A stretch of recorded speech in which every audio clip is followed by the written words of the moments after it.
believe that mathematics is useful. I think that university mathematicians think that the only reason you study mathematics, the only reason I as a faculty member am going to work with you as a student to encourage you to go further is because I think you have the potential to go on for a PhD. And if you don't, I'm wasting my time with you. And I think this attitude is pervasive. In fact, here is some data which I find tremendously discouraging. So in 1985, we were producing something like 13,000 bachelor's degrees in mathematics. In 2005, that number decreased to 12,000. 20 years later. This is amazing. Can I have the next one? In fact, the situation is even worse than this.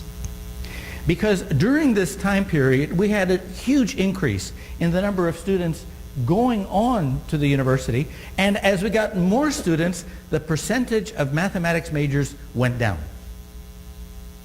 Why is this? Well, I got my PhD in 1975. I can tell you there were no academic jobs then. So what was happening? Well, you couldn't get a job. And so universities that principally used to be teaching universities found that they could now get faculty with PhDs from Berkeley, from MIT, from Yale, from Stanford, from Harvard. In fact, I look at my own university and we have these lots of PhDs that came from Princeton and Harvard. What happened? Well, the jobs were so scarce that mathematics departments began to increase the research capability of their departments, hoping now that there are going to become Research 1 departments, start bringing in those research grants. As the quality of the mathematics departments increased throughout the country, what happened? The number of math majors decreased. Why? Because they don't care about the undergraduate students. University faculty are judged on one thing only, especially at research-intensive universities, and that is research and research grants. We need to find a way of increasing the capacity of our mathematics departments so that they are more in tune to educating our citizens. Now, you've seen this decrease in the number of mathematics majors. Well, there's this decrease in the number of potential students in this country who are going to go on for doctoral degrees.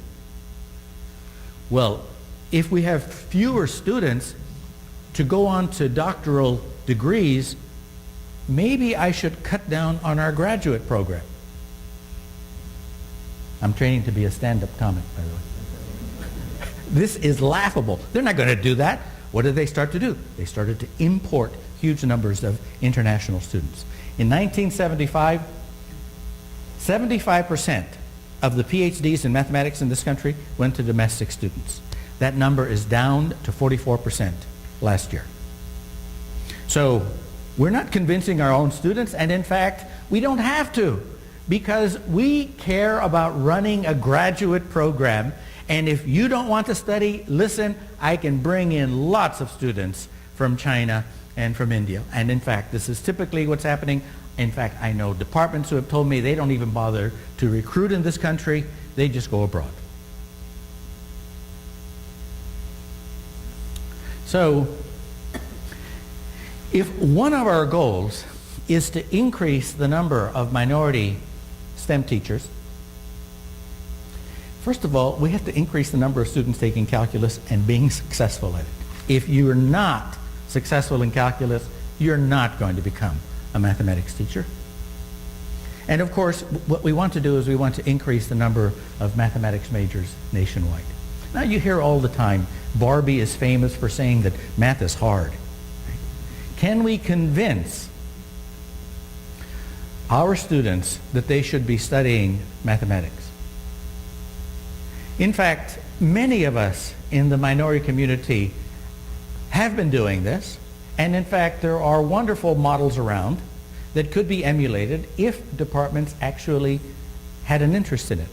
So in 2003, I took over the running of the undergraduate mathematics major program. We had around 300 mathematics majors. You notice that the following year we increased that by almost 50%. And so we've been running at 15% minority mathematics majors.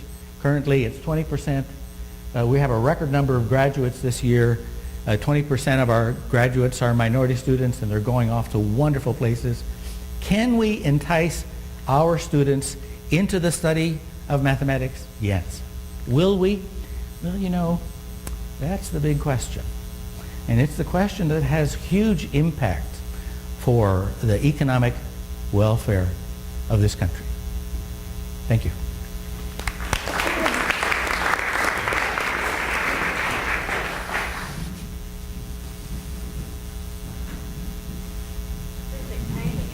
To give you the 5-minute mark.